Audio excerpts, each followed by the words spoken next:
we've been doing green business summits for companies in various geographic areas in New York. The tagline on our summits are attainable, measurable, and sustainable business practices. So making it realistic for businesses on how, what's the low-hanging fruit. When Eddie the fish guy, some of you may know him, Hunts Point, when Eddie the fish guy at Hunts Point goes to England and buys an electric truck, brings it here, fights with the DOT, spends all kinds of money, and introduces an electric truck to bring his refrigerated fish wholesale to restaurants like mine and others. When he does that, that's not necessarily attainable. I have a lot of businesses, including 2 ships on the west side, a technology company in 2 countries. I can't afford to go fight England and the DOT to bring electric trucks here. I don't view that as an attainable thing a business can do.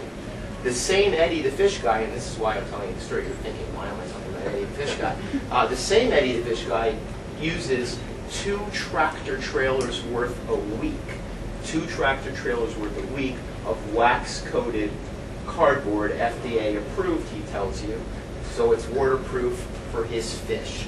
If he was to move to a non-wax coated cardboard, not only from the city's perspective, Economic Development Corporation, from the Bronx Chamber of Commerce's perspective, from the governor's perspective, from the environmental perspective, not only would he have an environmental impact by switching to a cardboard that could be recycled, but you might create jobs. I'll personally get the governor to give 8 loans for the trucks who are going to pick up that cardboard.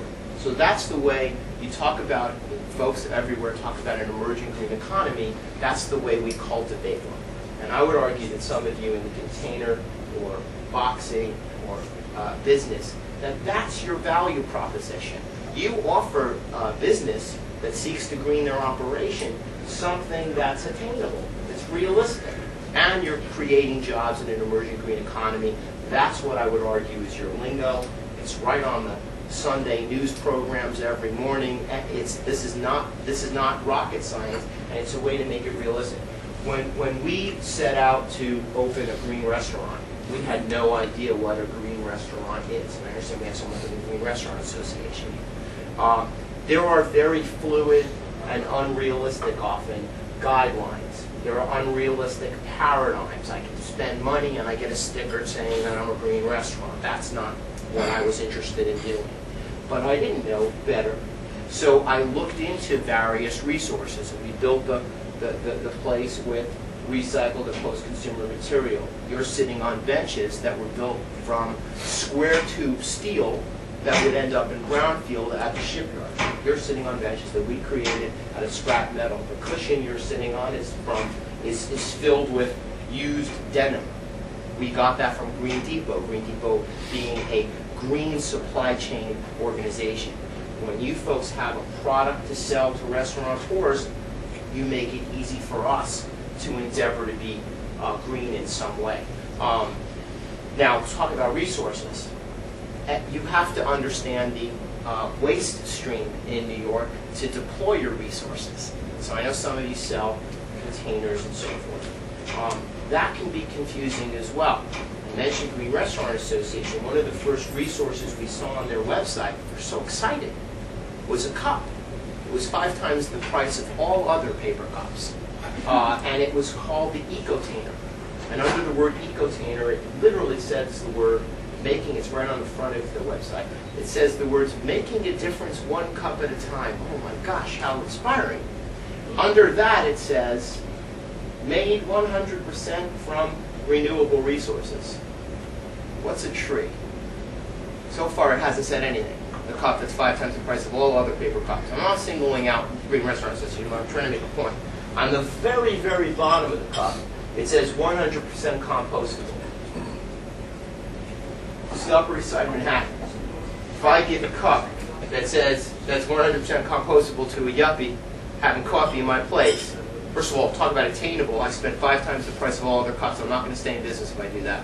And if I give a guy on the Upper East Side or a woman Upper East Side cup, that is definitely going to never come out of the garbage. The only thing I'm sure of is that New York City doesn't compost, Sure, I could compost, but I might be better off taking a cheap old cup and using that real estate and saying, hey, New York City doesn't compost, this is what you can do as a New Yorker. Or, by the way, encourage your restaurants to buy cardboard that isn't wax coated. Or maybe 100 other things.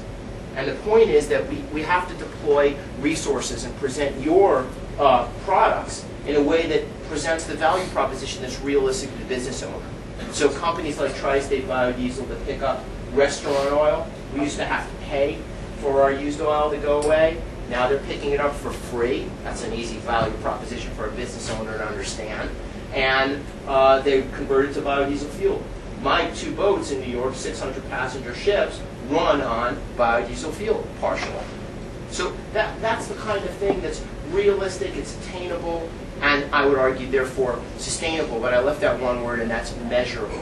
Many of you have taken a yellow taxi in the last 12 months. One of the best things Council on Environment is we created an ad called the Remix ad, where the magazines and newspapers pile up to make an Empire State Building, and then they go down into a green bin. And we encourage you to use those green bins. So the real accomplishment there is the advertisement tells New Yorkers that 400,000 tons of magazines and newspaper end up in Brownfield a year. And we got Time Warner to do the commercial, and it's got all kinds of awards. But the real accomplishment is because we picked it up in those green bins, it was measurable. We know we've picked up 80,000 tons. We've therefore reduced the brownfield consumption by a quarter. So that's the next point I would argue for you folks selling a product or bringing a service. And that is understand the measurement of what you've just done. So that Eddie the fish guy knows, wow, besides the electric truck, if you ask Eddie, what did you do with this electric truck? What's the impact on the city? He has no idea.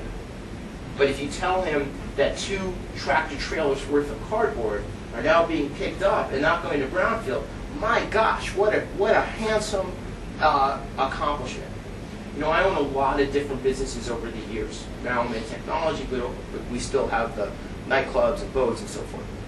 One of the things in the back end of any restaurant business is, you know, I'll come there at night and folks are wetting down the cardboard because then they don't have, it can go into the dumpster and not have to, it saves a lot of time. They don't have to work on wrapping things and so forth. And so as a business owner, if my cardboard or my package wrap or whatever is going into the dumpster, if that translates to weight, I would love for you, if you're selling me some other utility or you're encouraging me to use a wholesaler that uses a different kind of box, I'd love for you to know that I probably am losing money for about 500 pounds of wet cardboard a week filling up my dumpsters. That's compelling in this economic time. If I'm challenged by paying my rent, I don't want to pay for that carting fee. So these are ways that you can be encouraged. Before you go, or maybe while I'm done speaking, I'll put a little postcard on the Green Business Summits. You're all welcome to participate in our Green Business Summits. But really what I think Scott and Annie and these folks are doing here today is encouraging you to kind of have a brainstorming session. You know, when we do these summits and we get 1,000 people in the room, and the good news is none of them are familiar faces.